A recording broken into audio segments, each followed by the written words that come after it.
and I love CBS Christmas movies. I'm Dan, and I despise CBS Christmas movies.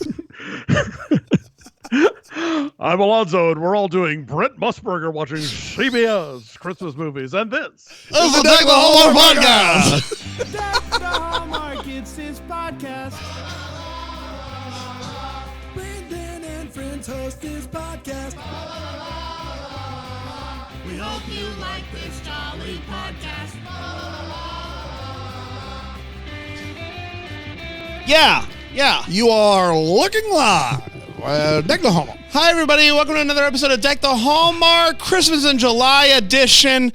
Really, it's Christmas in July every Monday here. But you know what makes it better? The Balsam Hill pop is what makes it better. It really pops on the screen. It does. Alonso, I can just tell he's just glowing because he's just looking at it.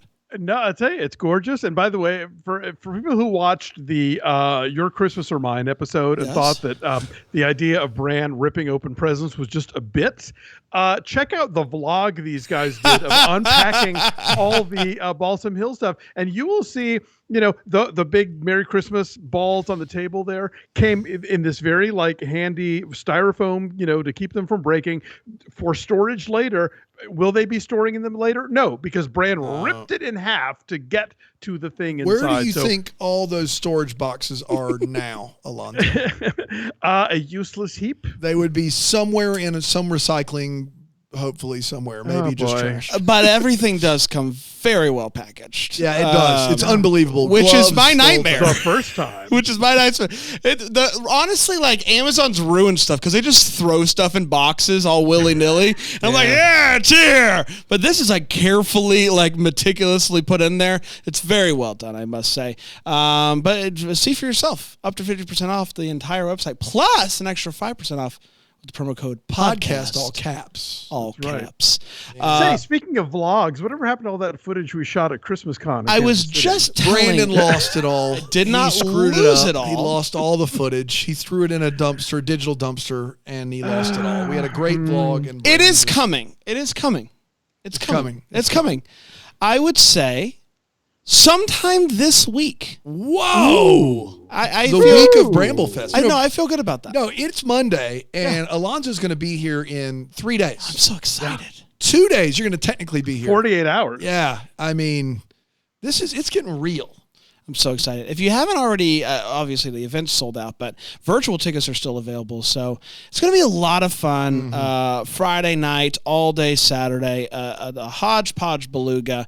You're not going to want to miss it. Some special guests are joining us. And so it's going to be a good time. It's going to be a fun time. Definitely get that virtual tick. I think it's going to be great. Yeah. Real great. And you get it, if you can't watch it live, you get it forever. You get it's it just forever. right there at your disposal. Whenever you want to watch it, it's right there. It's right there. You guys want to talk about Play with us forever? When Christmas was young. When Christmas, I thought it was going to be a time travel movie. I need to say that at the start of this, it was. Ditto. It was a big curveball because I thought for sure we were getting a time travel movie, and it's a song movie. Give me another movie. I need to get this Christmas straight. My friends are in the bathroom putting up the balsam tinsel. It's terrible. No time traveling train, no time traveling carousel, nothing. Well, let's find out what it is about. Okay. It originally aired on CBS on December 18th, 2022, and it went a little something like this. We're in a snowy Tennessee town, and there is a single mom named Melody who is teaching her daughter to play the piano. Her daughter's name is On the Nose. Over in Nashville, there's an artist named Lindsay Wyatt who is really hyping up her Christmas Eve benefit concert. We'll see if that comes back later. We meet a music exec named Luke who is giving advice to an up-and-coming artist while also nursing a bit of a hangover. After a night of yelling at an artist at a bar, apparently that all got caught and went viral. You don't want that. So the board of this management company votes him out despite the fact that he helped start the company. His name is in the this is like if the board voted one of us out. Yeah, if we had a board and then they voted one of us out. Yes. Didn't they do that? We don't have a board. I know that Alonso and Aaron and Brian think that they're the board, but we don't actually have a board. Okay, now I know how I'm going to vote. So I'm going to talk like that. So he's really mad about this, and his first priority is figuring out how to take Lindsay Wyatt with him, because that was his first client. And so it's like, I got to get Lindsay. If I can get Lindsay, I can start this whole thing over again. Melody works for the family barbecue joint. Her dad's name is Smokey, and they're raising money for charity as well. On the nose family. Yes. While her dad is trying to set her up, there's a bus boy, I think, that they're trying to fall in love. It's not going to happen, though. Everybody, don't worry. Lindsay tells Luke that if he can get the demo, the rights to this demo that they heard for the big Christmas Eve show. I want this song. I want to showcase it at the show. If you can do that, you got yourself a client. The song is by someone named Melody Douglas. We know Melody. And apparently in a past life, she was trying to make it in this business and sent out a bunch of demos. Somehow that demo ended up in Luke's hands as he was leaving. I don't know. But he has it. And so he's like, you know what? I got to go. I'm going to Jackson Woods, Tennessee. He heads to Jackson Woods, Tennessee, and goes to an inn that is for some reason run by his ex-best friend from childhood that Luke ghosted when he became a big deal. Luke goes to Smokey's and immediately makes a mess. When he tells Melody that he's here to make her dreams come true, she's like, the song's not for sale. See ya, bye. Luke offers to help out with the charity. Really, the whole goal here is to help to try to spend time with Melody and eventually try to get her to sell the song. If I could be charitable, maybe she'll like me and I can finally get the song. And the charity's having trouble getting enough toys, and so he's like, let me see what I can do. Luke is serious, though. He is serious about this song. And it's just nonstop. Every other scene, he's like, hey, so maybe you can give me the song. Maybe even the song. Maybe even money for song. Maybe even the song. Start your dreams. And Melody's still not having it. But they are obviously going to be spending more time together. You know how this goes. They go to Christmas party. They play Pictionary. They have a lot of fun. And Luke starts to, get a little bit more vulnerable, share a little bit more about himself, and all of that good stuff. All while this is happening, they're getting to know each other. She's opening up about her dreams and how she's like totally content where she is in life. And he's like, I don't believe you. I can help make your dreams come true with this song. Have you heard about the song? I want the song. Even though he is constantly being told no about this song, he is constantly telling Lindsay yes. That he is in the process of getting the song. We're going to get the song. Don't worry about it. It's good. You're gonna always be closing. Always be closing. ABC, That's exactly ABC. Yeah. That's exactly right. And so Melody and Luke are hanging out some more, and they end up sitting on the back of the bed of a truck. And obviously, you're going to kiss. You're contractually obligated if you're sitting in the back of a truck. Yeah. You are going to kiss, especially in a movie that involves country music. There's literally our hands are tied. Yeah. Pickup truck country music movie. There's nothing. Yeah. So Lindsay calls Luke and is like, "Hey." There's even a bottle that just says beer on it. You're locked in at that point. So sitting in the back of the pickup truck basically equals consent. That's exactly right. Yes, that's exactly right. That's exactly right. So in the midst of this kissy kissy fun time, she shares how important the song is to her, and that the reason why she wants to do it. She's like, I'm coming around to the idea. I want this song to be my song. This whole thing, and she's like, the reason why this song means so much to me is because it was the last song I sang for my mom. And I told my mom that I'd put it out. That's what I said. So the next day after Kissy Kissy Fun Time, Luke gets a call from Lindsay. And Lindsay is like, I need that song. If you don't give me the song, you're fired. And he's like, good news, I got the song. Kissy Liar Kissy. alert. Liar alert. Liar alert. Then he has like a Christmas celebration time with Melody and her daughter, and he's giving presents. And then she is like, hey, guess what? I want you to be my manager. I want to really give this thing a go. And I want the song to be my big debut. And he's like, can I just try to sell you on this one more time? If Lindsay did this song, you'd get a ton of money. That'd be working around here. Yeah.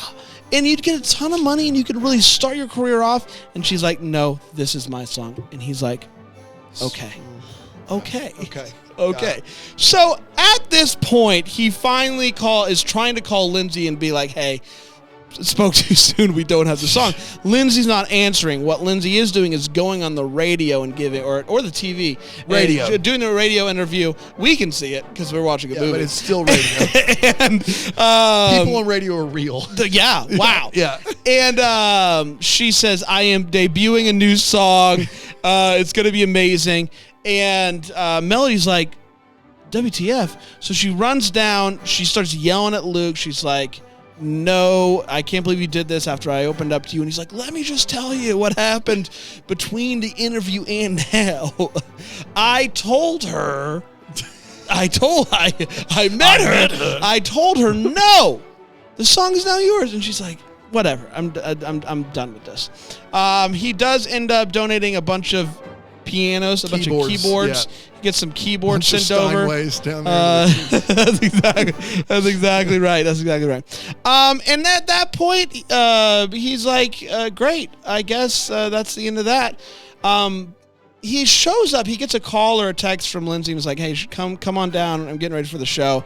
She's like, hey, you are going to be my manager still, and I am going to sing that song. And he's like, what? You're not going to sing this song? And at this point, Melody comes out and is like, yeah, she is going to sing the song. I gave her the rights. I've been doing some thinking. It'd be really great if I had some money to start off my career. So I'm selling her the rights to the song. It's going to be great. It's time for the performance.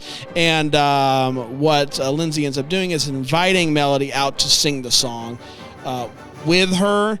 And they crush it, and everybody loves it. And Melody and Luke kiss some more as the crowd is cheering. And I hope she has a wonderful career. And that, my friends, was When Christmas Was Young. I forgot the title, and I was following you, and I already put my phone down. Yeah. We're going to take a quick break. We'll come back. We'll break this movie down with 4 segments here on Deck the Hallmark.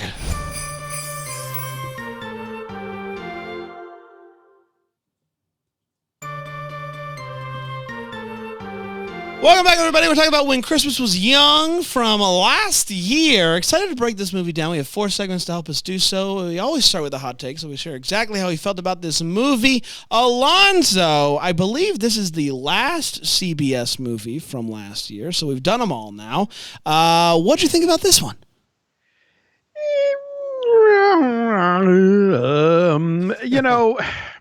I think so often when we talk about these movies, certainly when we're talking about the Hallmark movies, it very often kind of comes down to who's in it. And these actors have a lot of credits to their name, and obviously, they work a lot. They are established, but not every actor quite gets the vibe for these Christmas movies. And watching these two, I kind of felt like I hadn't seen the Broadway version or the roadshow version, but the local theater company version, So again, I'm sure they're both brilliant performers at other stuff. I know she was on Barry and Fear the Walking Dead. Not necessarily the same chops you're going to bring to a Christmas movie. And so they never sparked for me. So I kind of found this to mostly be sort of a wet squib. Wet squib. Yeah, that's a tough spot to be in. Yeah, that is. Yeah, that's wet just... Squib. I experienced one of those. Yeah, it's tough. Wouldn't wish it on my worst enemies. No. Ask your doctor. That's actually the sequel to White Squall, if you can believe it. I get that reference. Alonso liked it. Alonso loved it, and that's the audience. 90s movie about a bunch of twinks on a boat. Say no more. Isn't it Jeff Bridges? Isn't he on that boat? Yes, he's the daddy, and the rest of them are twinks. It's one daddy, a bunch of twinks, boat, 90s. Yes. Wet T-shirts. Wet Squib is the sequel. There you go. All right. Well, I know what we're doing in a couple days together. Take it to the tape, y'all. So I like this movie. Here's the thing. I didn't actually like this movie. I actually really struggled with this movie. And so I like this movie. Here's the thing. I did not like this movie. That made Panda's turns. I was going to say the molasses. Panda. Here's what I mean. This movie made my tummy hurt. I had a case of the belly whompers. The belly whompers while I was watching this movie. This guy, I just unbelievable. He's an absolute villain. He is an absolute villain. In my mind, he's burning down cities for no reason. I've never seen Brand more invested in a movie he didn't like than this movie. I was frustrated. I was mad, and I don't think that was the goal with the movie. I don't know. He's such a liar face. I just wanted to really just give him a noogie. I didn't like it. It made me sick to my stomach. Maybe that is what they were going for, and if it was, that was really well done. Kudos. I don't think that's the goal with these type of movies, but I don't know. Like, typically there's a guy who's kind of a doofus, and he maybe he lies like once. This whole thing is just like, I've got to get the song. I got the song. Right? Listen, when someone tells you, I wrote a song and I sang it to my mom right before she died, and I promised her, Mom, I'm going to get this song out there. The next day, before going into her house to do like Christmas fun time, you get a call from your client and you say, yeah, I got the song. You're a monster. Stop it. Mad. I was mad, and I didn't like that. But I guess it was fine. I really don't know. Yeah. Dan? I'm going to pull a Brand and say, I love this movie. Just kidding. I hated it.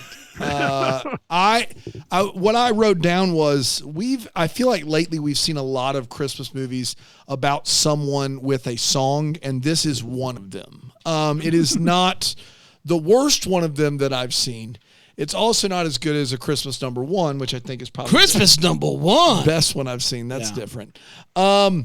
It just is kind of there. And to Brand's point, I felt like Tyler Hilton's character is on a normal Hallmark arc, right? The actor's name is Tyler Hilton? Yeah, on a normal Christmas movie arc of I'm a jerk, and then I'm going to like slowly be won over, and then I'm just going to quit my job and be with this girl and represent her. He's being a real Tyler Hilton. And then all of a sudden, he does that thing where he just promises this artist this song, and I can't do that. Until that point, I didn't care.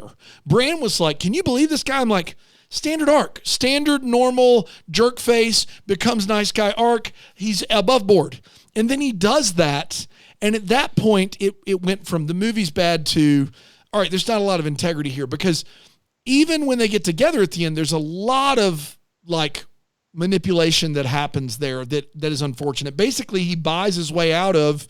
He never comes clean and just says, you know what I did? He never says this. He never says, I heard you tell me that story about your mom, and I heard you say you wanted to keep the song, and I gave it to her anyway. She still doesn't know that happened right before he went inside for Christmas present fun time. And so my thing is that he can sit there and say, I realize now that I love you, and I realize now that I was wrong, and I quit, and I told her she couldn't have it. That's all well and good. But he never comes clean that he gave away a song that wasn't his to give away. And that was the part of it that I just was like, I don't know, man. The movie's not good enough to pull this off. It was like, in It's Always You, Tyler Hines does a bunch of questionable things, but the chemistry's so good that you kind of give it a pass. Oh, this isn't even, that's not even close to this level. No, it doesn't work here at all. So bad. Man, I tell you what. You're disappointed over there. I'm disappointed. Let's get to all the feels. Alonso, any feels for you? I will say I do like a bristly meet cute, and so the fact that like their first encounter is so incredibly like, I sort of enjoyed that. This movie, by the way, is directed by the woman who did Christmas Joy, which is Cookie Crawl.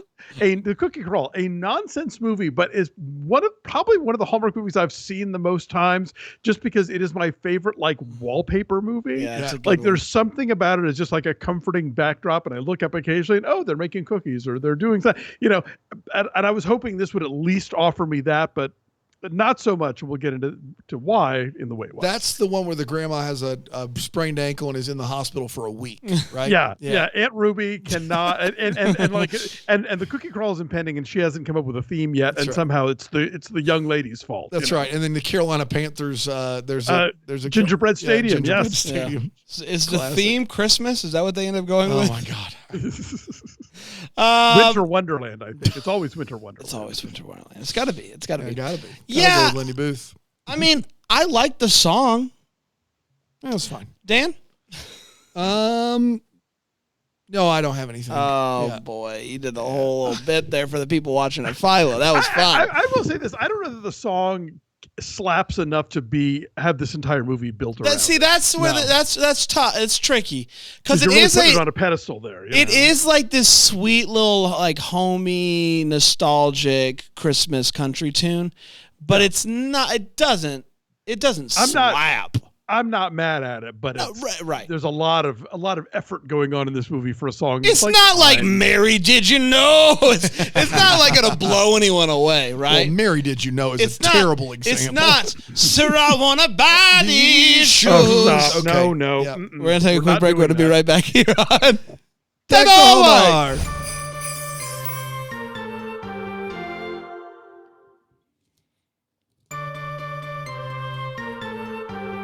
Could you hurry, sir? Nope. Hey, you get one a year. That's right. This is not If you ever joined us on the Christmas Eve episode, would you sing it with us, Alonso, or no? Maybe if I did it like as someone, like Carol Channing singing Christmas Shoes, maybe. No, I definitely want to hear that. Do you listen to it every year, or do you, once we start, you go ahead and turn off the episode? I think I do a little 15 second. Because that song is of the devil. I'm sorry. Yeah, it is. It's a bad song. Wanting your mom to look beautiful for Jesus. Beg to differ. So I leave the money down. I played you guys the Patton Oswalt thing. Classic. And that's, as far as I'm concerned, the last word on that song. Yeah, it's more than fair. Let's get to the Wait What. So we talk about what in this few minutes go Wait What. I'll start with you, Alonso. Alonso, anything?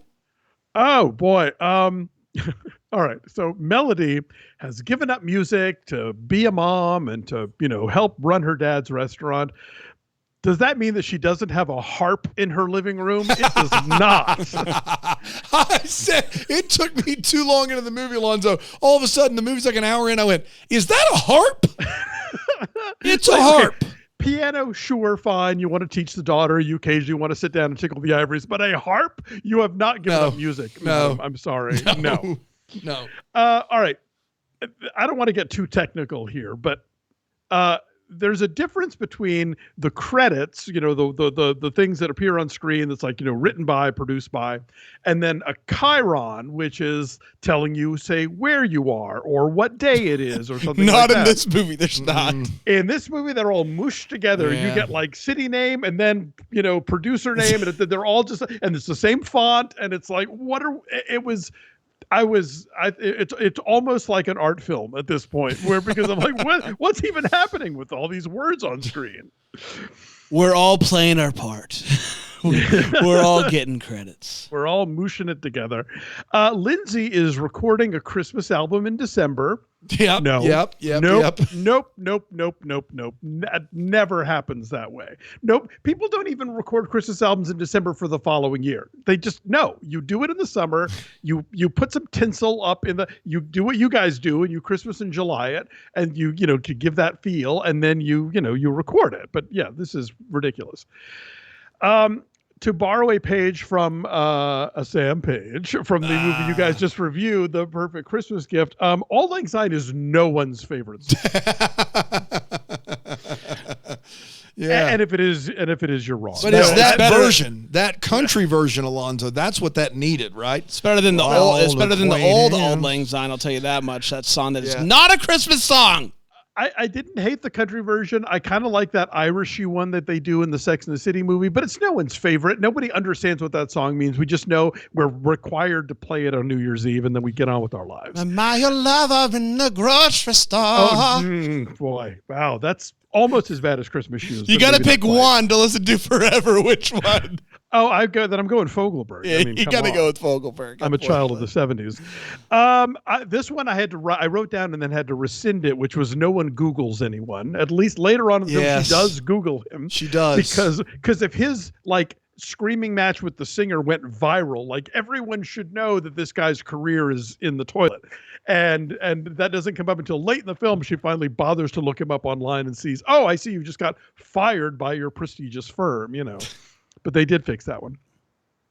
Okay, going back to before where I talked about how, you know, Christmas Joy is a sort of comforting wallpaper movie. What is it with the house exteriors in this movie? They look like anime.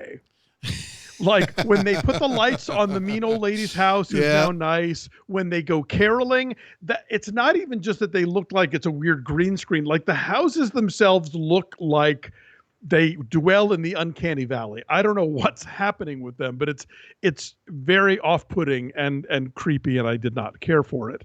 What'd you think of that? What'd you think of that, Brian? I do know what you're talking about. Yeah, it did look a little goofy. There's one, like the exterior shot that drove me nuts is there are 3 times back to back where they do an exterior shot of her house. Mm-hmm. The first time there's a snowman. Second time, no snowman. Third time, snowman. Yeah. Same house, same day. I think. That's tough. Look, Snowman went to lunch. He came back later. got You know, he can't just stand around all day. Snowman had him. half day. Half day. Exactly, half day Snowman. I don't think there is a Pearl Theater in Nashville, and if there is, that also looked like it was completely a cartoon. During the caroling scene, the best friend says to manager guy, "Nobody sings like Melody." Melody is not singing when she says that. She's standing there with her daughter and smiling, but she is not singing. So that was a You'll have to take my word for it. Yeah, trust me. But no one does sing. When it does happen, woof, forget it. When Melody tells manager guy, "Mom would have wanted me to record it first." Yeah. And I wrote down, and she also would have wanted me to keep the Asian rights. Like, I can't imagine the mom cares this much about the sequence of how this song gets out the world. Mom But left me 4 pages about the song in her will. Dear Melody, specific. I have some requests. If auto-tune even creeps its way in, I will haunt you from beyond the grave. I've storyboarded a video for you that you might consider. Consider Mick G as the director. Mick G. He will throw a ball at your face, but it's fine. I'd love for it to have a quick cut look, like those Marshall Mathers joints.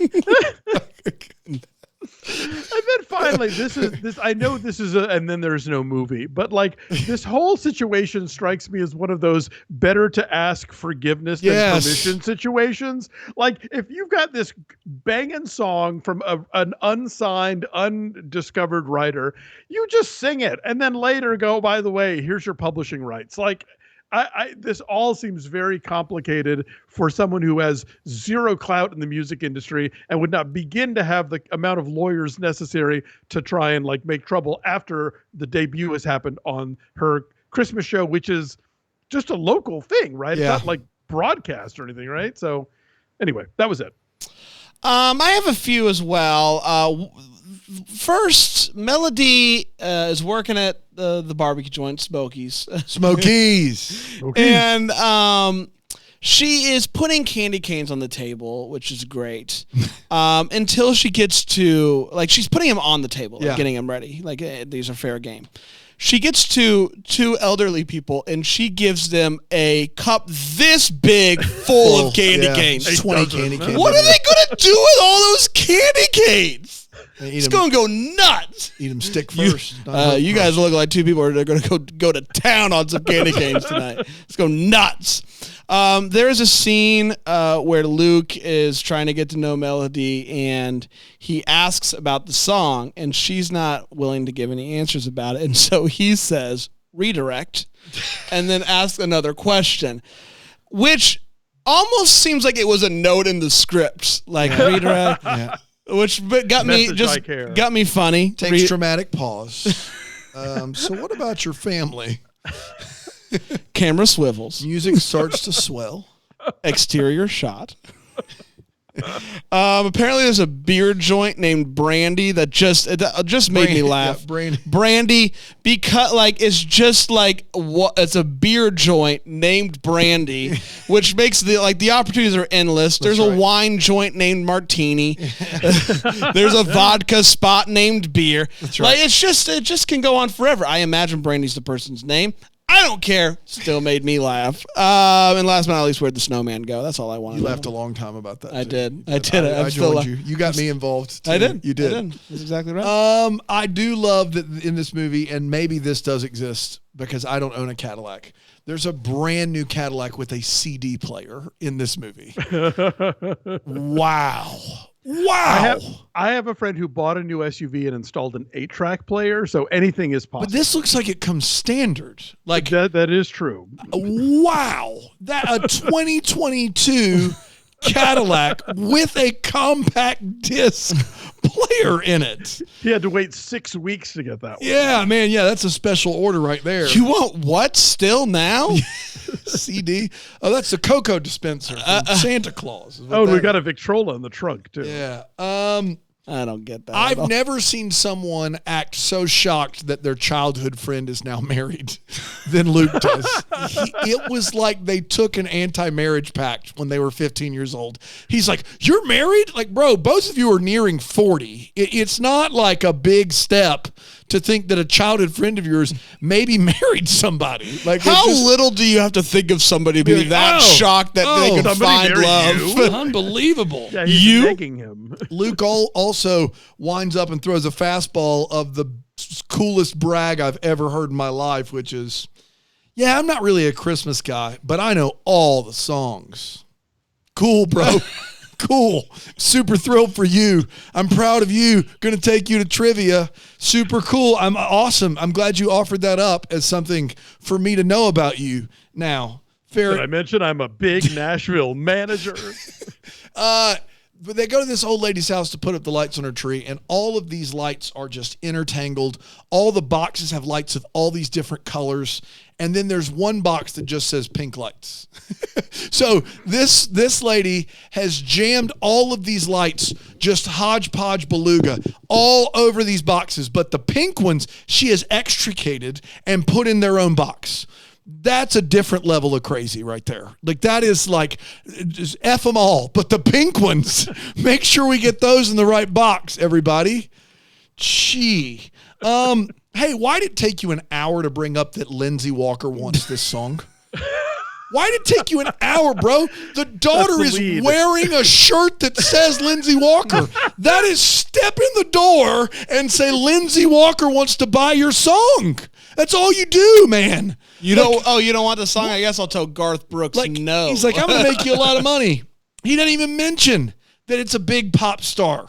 He doesn't even just whatever. And also, apparently, Luke believes that every child wants a keyboard for Christmas, which is my favorite bit of this movie, where he sends 30 keyboards down there to the children. Can you imagine a kid who's like, man, I just want a Buzz Lightyear toy. I just want a bike. I just want, whatever. And it's like, I guess you're getting a keyboard, buddy. Like, for some people, dream come true. For others, that's a paperweight. Kid's like, why'd they even ask us what we wanted? I don't understand that at all. And then I think that falls into the better than nothing category. Yeah, it does, but barely for some. He also does I don't really play piano bit, and then he just runs right into I love that. He was like, I don't really know anything but chopsticks, but also like he just don't make me sing. But lastly, the location Jackson Woods is, in my mind, very close to Nashville, because he leaves Lindsay Walker's house and he just drives down the road and he's there. Like, he doesn't stay overnight anywhere. It's the same day. It's very close to Nashville. That's how I understand it. Just outside of Nashville. Both are at least in Tennessee. We know that. I feel like, and I'm judging based on Nashville, for the first 45 minutes of this movie, the snow is consistent and driving the whole movie. It's always there, always falling. There's a foot of snow on the side of the roads. if that amount of snow appeared anywhere near Nashville, it would be an economic crisis of epic proportions. People would shut down. Like, it would not be this, well, look at, it's the normal, it's a foot of snow today, NBD. Let's keep it going. It's just no big deal. Roads are clear. There's just no world where that would work. That's all I got. It's time for See the BS. Sure. See the BS. We wonder what we want to know, and maybe we'll get questions answered, I guess. I don't know. Alonso, anything you're still wondering about? I, again, may be reading too much into this, but it seems to me with the level of duplicity and self-serving chicanery that this guy has demonstrated over the course of the movie that maybe a single mom would be requiring him to jump through a lot more hoops before she's ready to trust, forgive, and offer a second chance. Maybe it's the cynic in me. Maybe the power of Christmas is more, intense than I am giving it credit for. But I'm just thinking she's like, yeah, you can be my manager, but with strict auditing of the books. But that's it. To be fair, Alonso, they've known each other 6 days, and he did make spaghetti sauce with her daughter. And I want you to know all that up front before you. That, you know what? I got to rethink this whole thing now. That's right. Yes. I mean, come on. I want to tell everybody about my morning and the roller coaster. What? That happened. When I put on a movie, I typically pull up the IMDb to kind of look at the cast, and I'll read the short little log line about what the movie's about. And this movie is a successful music manager returns home to secure the rights to a Christmas love song written by his high school girlfriend. So this movie starts, and I'm like, okay, great. We got the music manager. We got that. Check. And then when he finds out that he has to go to, what's the name of the city? Jackson Woods. He says, where's Jackson Woods? That's right. So I'm like, well, maybe he's not going home? I don't know. He gets to Jackson Woods, and who does he see? His best friend. His best friend from childhood. And I'm like, okay, maybe he forgot his hometown. But then he bumps into who is supposed to be his high school girlfriend. They don't know each other. I don't know left from right at this point, and all I want to know is who's editing IMDb. How did we get here? How? Did they start filming this movie and go, well, scrap it. We'll keep the childhood best friend. Maybe no one will notice. Well, guess what? We noticed, and now I'm just confused.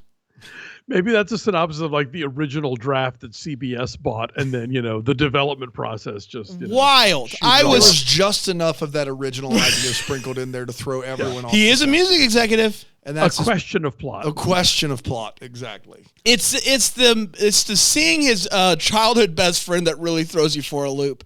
Because right away when he says, "Where's Jackson Woods?" I'm like, "Oh, this whole thing's wrong." But then he knows the guy. I'm like, maybe he does. Maybe he's home. I don't know. Maybe they changed the name and they didn't tell him. I know this place. This looks just like Jackson Township. Yeah, we changed it. We changed the name. It's Woods now. Yeah. Jano? Who does own the rights to this song? Because we're led to believe that it is Lindsay Walker. Yet, upon the debut of singing the song, she chooses to sing background vocals and play piano and let Melody have the stage and sings the song for the first time. Who is getting this? Does Melody now get the song back? Or does Lindsay still have it and was just like, the first time we sing it, I'll just let you sing it? I'm very confused by this. Well, okay. I mean, if this is a real question, Melody is the composer, so she owns the copyright. The whole point of this movie is that Lindsay is trying to get permission to sing the song at her thing. But singing the song wouldn't, even if she records it, it doesn't make it her song. It just means that people will associate it with her, even though the writer is somebody else. I'm just saying, I understand that. I'm saying, if you had what you think is your next big hit, big hit, and it's the first time you're going to perform it live, people are recording on cell phones, everything. Well, let's say Billy Ray Cyrus had Achy Breaky Heart, and he was like, and then all of a sudden the writer shows up and he's like, well, why don't you sing it tonight? Like from that point forward, if that video goes viral, like she's never. It's just kind of murky because it's not clear if this is just a one-off or if she's going to put this out as a single. Like if this is going to be on the album, because it would be Lindsay's weird Christmas to. album is still not out, so they can always add it. It'd be weird to bop do in January. to say, "Hey, we're putting out a Christmas album. Let me sing an unknown song that also won't be on said album." It's an interesting move. Nonetheless. You know, she meets Melody, and that just changes everything, I suppose. Absolutely. She says, audible. Omaha. We did, everybody. Congratulations. We're going to be back next Monday to keep the good vibes going. Head over to Food Network for One Delicious Christmas. I think Bobby Flay might be in this joint. Oh, boy. One Delicious Christmas. Can't wait for that. Alonso, can't wait to see you in a few days for Bramble Fest. Until then, looking forward to it. May we be the first to wish you a Merry Christmas. Deck the Hallmark is a Bramble Jam podcast. It's produced by Aaron Shea. What? For more information on Deck the Hallmark, you can go to deckthehallmark.com. For more information on the Deck the Hallmark family, you can go to bramblejamplus.com. Deck the Hallmark is presented by Philo TV. For a free trial of Philo, go to philo.tv/DTH.